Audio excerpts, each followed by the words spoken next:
I'm Kristy Stanford here reporting live in Washtenaw County at Eastern Michigan University, where officers are cracking down on those students who are texting and driving. Are you using your social media or are you texting someone while you're driving? If so, get prepared for the fines and get prepared for being pulled over. Did you know that texting and driving is illegal in Michigan and the first offense carries a $100 fine? All other offenses cost $200 each. According to the federal government data, more than 3,000 people were killed and nearly 425,000 people were injured in 2013 due to the distracted drivers. So next time you're out driving, make sure that you put down that cell phone and pay attention to the road, or else you could be fined next. I'm Kristy Stanford here reporting live from Eastern Michigan University. I'm Kristy Stanford here reporting live at Eastern Michigan University. Communities are outraged by the many killings of African American males due to police brutality. Do you feel safe when you're walking around campus, when you encounter a police officer, or when you're pulled over? This is what the community of students have to say at Eastern Michigan University. These killers got to go! These killers got to go! These killers got to go! Our streets!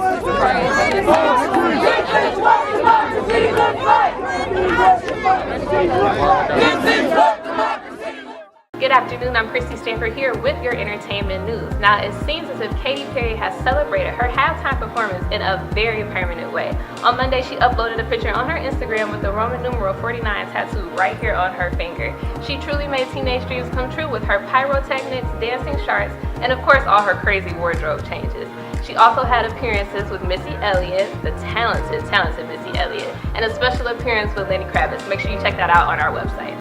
The Tonight Show is in Los Angeles this week, and it seems as if they're pulling out all their new tricks.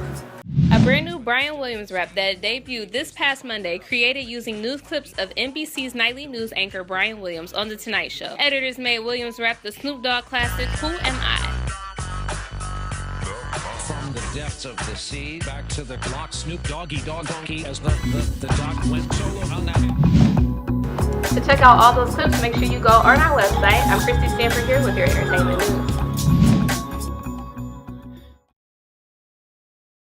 Hi everyone, I'm Kristy Stanford here reporting live from Impact Network, and today we're going to be getting a little bit of information on the Baltimore uprising with all the riots and the police brutality. Make sure you guys stay tuned. Baltimore Police Department for at least not letting the community know what is the predicate for why this man was in custody. Because if he's not in custody, we're not talking about this. We're not sitting here right now. It leads to death or serious injury of a citizen, because this is how they got off with the Eric Garner case. The chokehold was a policy violation, but it was not a violation of law. Hi everybody, I'm Kristy Stanford, and I'm here with the former police chief, Ralph Godby. And I just want to get a little bit of feedback from you from the show. Basically, how do you feel about the riots that are happening in Baltimore? I mean, it's regrettable, and I feel sorry for the underprivileged people of Baltimore, and the social conditions that they're given to deal with, and the level of disrespect that obviously this police department has shown people of color that look like me. And this is not just Freddie Gray. Freddie Gray is a tipping point. Right. And this is years of neglect in relationship between the community and the police department. So from that standpoint, it's regrettable, but it's also an opportunity. Right. And I hope the country is watching, because Ferguson is a microcosm of what's going on across the country. And every city in America is one more Freddie Gray from another Baltimore uprising. So hopefully people are paying attention. What are some solutions that you can give different communities that are struggling with expressing their anger towards the situations? What are some different solutions that we can do to be able to change police brutality in the country? Well, first of all, it's remaining politically active. We have to vote. Right. When we don't vote our interests, we don't vote people that have our interests, then there's a patent disrespect for those that don't vote. Right. And so until we start to change that dynamic on the ground, arguably we'll get the same systems of government that are reactionary to Freddie Gray and not preventive of Freddie Gray. How are we here? Well, you know, thanks for having me. I think President Barack Obama said it best. This is not new. We are here again, but in many ways we never left. I mean, you know, Emmett Till, more than 50 years ago now, was brutalized. Hey everyone, I'm here with David Bullock, and I want to know, what are your thoughts and what are your concerns on the issues that are going on in Baltimore right now as far as the riots? Concerned about safety, concerned about the people, concerned about the property owners. So, you know, we're praying for peace in Baltimore, much like we pray for peace in Ferguson. Right.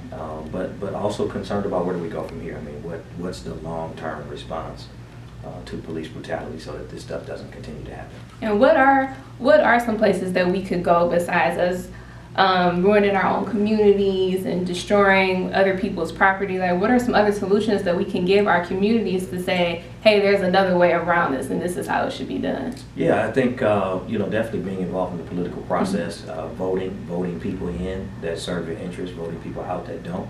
I think expressing our anger through music and movies and other media, right, as opposed to setting buildings on fire, is also a good way to release the tension and the frustration. You know, but ultimately we have to confront the reality of, you know, police brutality being on television across this country almost every week now. I mean, and so one wonders, you know, what's really going on in these United States of America. Takeover. Yes. I am one of your hosts, Kristy Love. And I am Paris L. France. And today, we're having a women's panel yes, for entrepreneurship, women in business. So shout out to all the Detroit women in business and women all over the world. Yes, most including yourself. And you as well. Thank you. Thank you. So today, I have the pleasure of introducing Brittany Brown. Welcome to the show, Brittany. Thank you. Brittany is a respected communications leadership professional who specializes in the show, Brittany. Thank you for having me. No problem. All right, so tell me a little bit of background information about yourself. Tell us about the B agency, because I see it everywhere. So tell us how that came about. To be honest with you, it's God. I really don't know. It just somehow, one day I was sitting at home and it was just like, What programs or classes do you think that can come about to where women can be focused on this and not so much oh, I'll never be able to do that? Like, what are some classes and programs do you think that can be offered to help? I wouldn't even say classes or programs. I started with mentorship. Okay. So Hi everybody, I'm Kristy Love here with Brittany Brown. And today, Brittany Brown was on the Greg Davis Show with us. Now, Brittany, give us a little bit of information about what you do and what the B agency is all about. Okay, well, I do public relations. I have a small agency known as the B agency where I do public relations, and I specialize in fashion, nonprofit, and client representation. Okay, now how did the B agency come about? Just by getting myself involved in a lot of activities in terms of when I was in college. I volunteered with a lot of fashion shows, fell in love with press, media, and getting the word out there to people. So that's how I fell in love. The whole works. Now, out there are young ladies out there that are ready to be young entrepreneurs, start businesses, but they just don't know how to start it. So give them a little bit of inspiration or encouraging words on how to keep going and get that business started. One thing I would say, get a mentor, get someone who will help you, that will guide you, stay motivated. Just remember that your struggle is a part of your growth. It's gonna get hard, it's gonna get rough, but keep going. It's gonna work out and come out in the end for the best.